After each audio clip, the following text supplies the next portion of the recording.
Seperti dulu, aku punya ruangan sendiri. Bahkan kantor ini lebih bagus dari kantorku yang lama. Selesai acara perkenalan, meskipun aku sudah banyak yang kenal mereka, baru aku bisa duduk. Baru saja duduk, aku sudah disuguhi tumpukan file bermacam proyek. Baik proyek yang sedang berjalan maupun yang akan dikerjakan.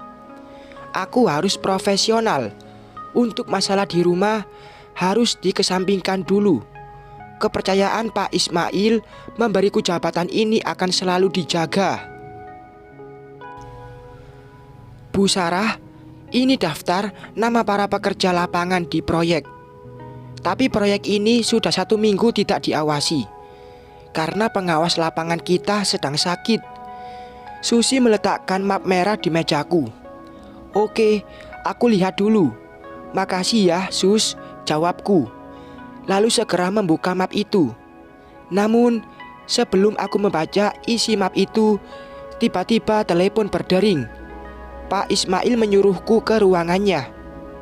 Segera aku bangkit dari duduk, lalu menuju ruangannya.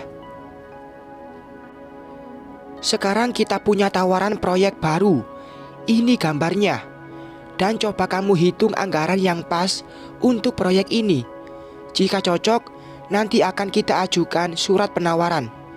Pak Ismail menyerahkan gambar desain bangunan pembuatan sebuah rumah sakit. Sudah terlihat sebelumnya, karena terbentang di meja. Aku langsung menerimanya dan fokus ke gambar itu sesaat. Baiklah Pak, aku akan hitung sekarang, jawabku lalu bangkit berdiri. Ingin keluar ruangan Pak Ismail. Tunggu Sarah, tolong pergi lihat sampai mana proyek pembangunan pesantren. Sudah seminggu pengawas lapangan proyek kita sakit. Tadinya aku mau ke sana, tapi istriku sakit hingga harus pulang cepat. Nanti temui Pak Rudi di sana. Ia yang bertanggung jawab atas keluhan kita nanti. Kak Amel sakit apa, Pak? Seperti dulu, asam lambung. Wah, Kak Amel suka makan pedas dan minuman rasa asam sih. Dulu aku sering ditraktir makan mie pedas. Tentu aku masih ingat. Kak Amel, panggilanku ke istri Pak Ismail. Dulu kami sangat akrab, sering makan siang bersama.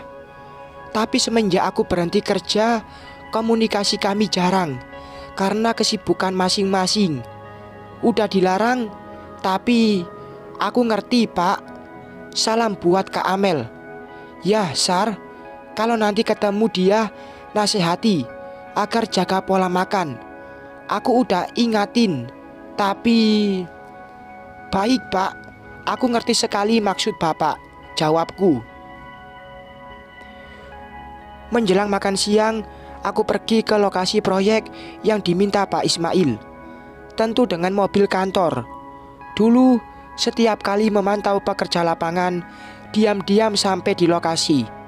Kadang pengawas lapangan bekerja hanya duduk di kedai kopi, tanpa melaksanakan tugasnya. Jika kedapatan, aku tak segan menegur karena ini tugasku. Jika dibantah, tentu siap-siap saja laporan sampai ke pimpinan atau diberi surat peringatan. Sampai di dekat lokasi proyek, aku memarkir mobil di seberang jalan karena ada mobil truk masuk membawa bahan bangunan. Panas terik matahari membuat dahaga haus. Di samping tak jauh dari proyek, ada sebuah kedai kopi. Kuputuskan beli minuman dulu. Sebelum memasuki lokasi proyek, aku duduk di pojok. Kebetulan di pojok kedai bangkunya kosong.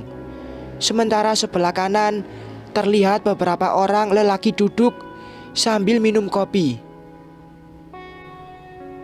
Mbak, teh botol dingin 1. Pintaku ke Mbak Warung. Ditunggu ya Bu, jawabnya dengan ramah. Aku duduk membelakangi beberapa pria yang duduk di pojok kanan. Terdengar canda tawa mereka membicarakan sedikit vulgar tentang masalah mereka dengan bangga. Astagfirullahalazim.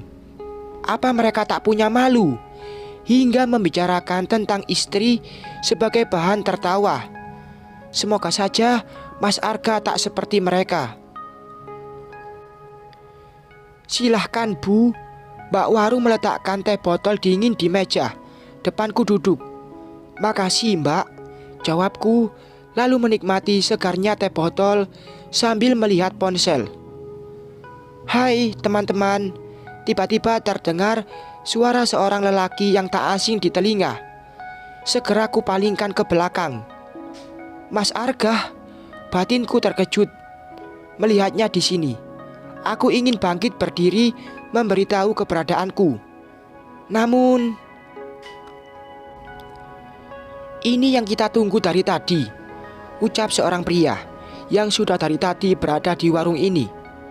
Tenang teman, semua makan dan minum kalian aku yang bayar. Mas Arga menepuk dadanya, menunjuk diri. Bahkan sangat bangganya ia berkata, seperti orang berduit banyak saja. Niatku menghampiri Mas Arga tidak jadi. Aku tetap duduk menikmati teh botol. Teringat tentang pertengkaran tadi pagi di meja makan, hingga membuat dadaku kembali panas. Dan sekarang ia duduk di sini mentraktir teman-temannya, sementara aku dituntut bekerja demi membantunya mencari nafkah. Ya Tuhan, aku tak bisa terima perbuatannya. Sabar, Sarah. Habisin dulu teh botolmu, lalu pergi dari sini, gumamku di hati. Untung kamu datang, Gah. Kami tahu kamu teman yang bisa diandalkan. Bahkan sehari tak datang saja kami merasa ada yang kurang. Aku pasti datang kok. Lagian buat apa lagi uangku cari kalau bukan untuk duduk di sini bersama kalian. Aku menggeser duduk hingga bersandar ke dinding agar bisa melihat Mas Arga. Setelah posisi yang pas, mata ini memperhatikan dia dengan mimik wajah senang, merangkul pundak temannya. Terlihat keakraban mereka, hingga sesekali tertawa menanggapinya bicara. Bahkan raut wajah Mas Arga seperti itu jarang kulihat. Yang ada, aku selalu menerima kata-kata pedas. Dianggap istri tak becus karena hanya bisa di rumah saja. Oh iya teman, carikan aku daftar harga mobil dong. Tapi yang standar saja. Yang penting bisa melindungi dari panas dan hujan. Hah? Mas Arga mau beli mobil? Kenapa ia minta dicarikan mobil? Beneran Gah?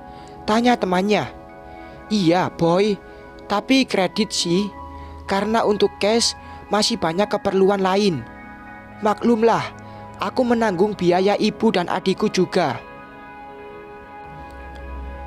Astaga, sejak kapan Mas Arga menanggung biaya ibu dan Andi? Bukankah ia yang menghabiskan uang ibu dan adiknya?